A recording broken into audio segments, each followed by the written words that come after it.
Thought I would make a quick video to clarify some points on evolution and maybe clear up some points of ambiguity in some of my previous videos. So when you go to the Natural History Museum and you see like these drawings where they start with a primitive ape and they show progressive species that show some form of progress, at least some form of progress when it comes to walking on 2 feet, you kind of, it culminates with Homo sapiens sapien, us.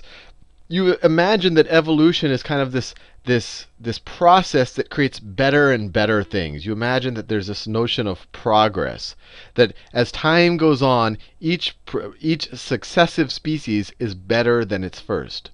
And I want to be very clear that this notion of better really makes no sense in an evolutionary or natural selection context. That all that matters is fitness to your environment. Fitness to your environment, or the frequency with which you're able to reproduce in an environment, and which doesn't really match to our notion of better. So some people kind of think of, well, what's going to be the next step in human evolution, and they imagine, some human with a big brain that can move things with mental energy and all of that, and can see through things or whatever else. They imagine some kind of progress that, look, we're more intelligent, we can do all of these things that an ape couldn't do.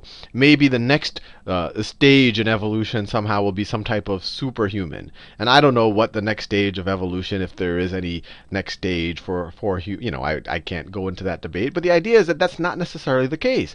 Even if you take our current human population, evolution, success in evolutionary terms is very different than success in our kind of societal definition. For example, if you have someone, let's say you have 2 people. This guy, some dude here, he's got a PhD, he's got an MD, he's got a lot of money. I mean, just, everything that society says is success. But because he did his MD, PhD, he's been in school a long time, and he decides not to have children, or he wants to be very responsible. He looks at how many people there are in the world and the overcrowding and the environmental impact. So let's say him and his wife, who is also an MD, PhD, and has all this money and degrees and have spent a lot of their time in school, they decide to have one child. One child. Let me see, this is his wife, who has she's similarly educated. And from our point of view, this is a very successful, very responsible couple. Now let's say that there's some other guy over here, and he's just kind of, for sake of it, let's say he's just nuts. That from the get-go, he was very irresponsible. He produced one child after another. Let's say by the time he's 30 years old, he has 10 children, all with different mothers. Maybe some of the children had to go up for adoption. Who knows the situation with this guy's life? I don't want to be judgmental of it, but the general idea is that in society we would say, oh, this guy is less successful. But from an evolutionary point of view, this guy was far more successful. In fact, people like this guy, the frequency of their genes is increasing much faster than the frequency of these people's genes. So when we talk about fitness from an evolutionary point of view, it's not necessarily fitness from the point of view that we like to think of it in our regular kind of value system that we have in society. These people looked very fit intellectually, and who knows, maybe physically as well, but they weren't reproducing. Their genes aren't being passed on with the frequency of these guys. I forgot the statistic, but there's something like 80% of people in Asia have genes from one or some either one man or some small collection of men who date. Actually, I think it's from one man from the 1200s, and it's either probably one of the Mongol warriors, or whether it's Genghis or Kublai Khan. But it just shows you that there's some very and I'm not going to make any judgments here, but you could have very kind of aggressive people who may have raped and pillaged whole societies, and they were very successful from an evolutionary point of view, even though we might think that their actions are despicable.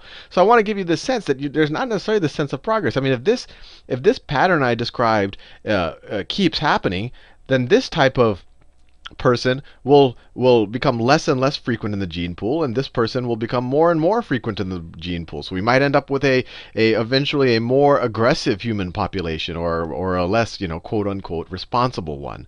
So I want to make that one clarification, that evolution evolution or natural selection is not just a series of progressive steps where we'll slowly and slowly become, or any organism becomes kind of a better and more intelligent and faster animal. It just depends on its environment and what's being selected for. Now, the other thing I want to clarify is really some of the points I made on the video regarding intelligent design. In that video, my intention was not to really make a comparison between intelligent design and evolution. So you have evolution on this side, and you have intelligent design on this side.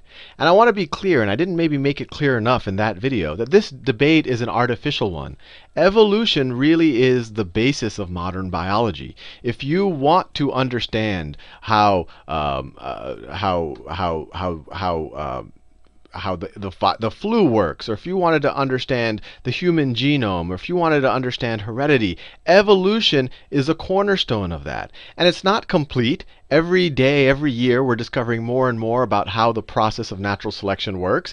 There are still open debates. People aren't sure the pace at which evolution occurs, other factors that might make it occur faster or slower. But I want to be clear. This does explain all of our observations, or let me put it this way, all of our observations in modern science are backing up evolution and natural selection. And if anything, it is the basis of modern biology. So if one were to deny natural selection and evolution, they're really denying our understanding of modern biology. Intelligent design is a belief system, and my whole point behind making that is to try to maybe reconcile the parties that favor, well, or the parties that maybe favor this with the idea of evolution, so that they could reconcile their one's religious beliefs while not having to deny what is the cornerstone of modern biology. And when I talk about design, I make the point that, look, rather than looking at the particular design, whether it's the eye or a particular organism, and I even make the point that there is no particular design. Even if you were to point to the human eye, there's not one version of the human eye. There's an infinite variation in the human eye. So it would even have to be intelligent designs, not intelligent design. But my whole point behind the video was to say, if you are inclined to believe in a designer, then the more elegant design is at the system level, which really is evolution. Now, I wasn't trying to say there is a designer or there isn't a designer. I was just saying, if you are inclined to believe in one, this is more profound and gives more justice to the designer that you are inclined to believe in.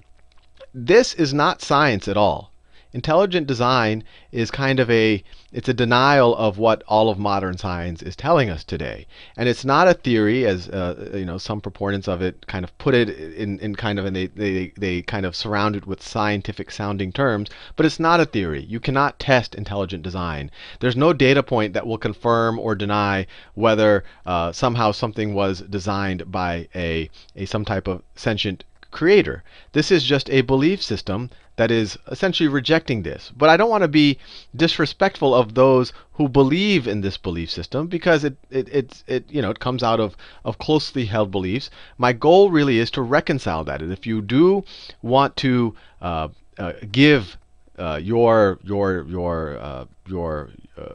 belief in a creator due credit, you're better looking at the system rather than the design. So I just wanted to make those 2 points, 2 clarifications. One on the evolution intelligent design quote-unquote debate, but it's not really a debate. This is kind of the cornerstone of modern biology. This is something that just rejects that. It isn't a provable or disprovable theory. And I wanted to make the point that evolution doesn't necessarily mean a straightforward line of progress and ever more intelligent and impressive creatures. Thank you for watching this video. Don't forget to like the video.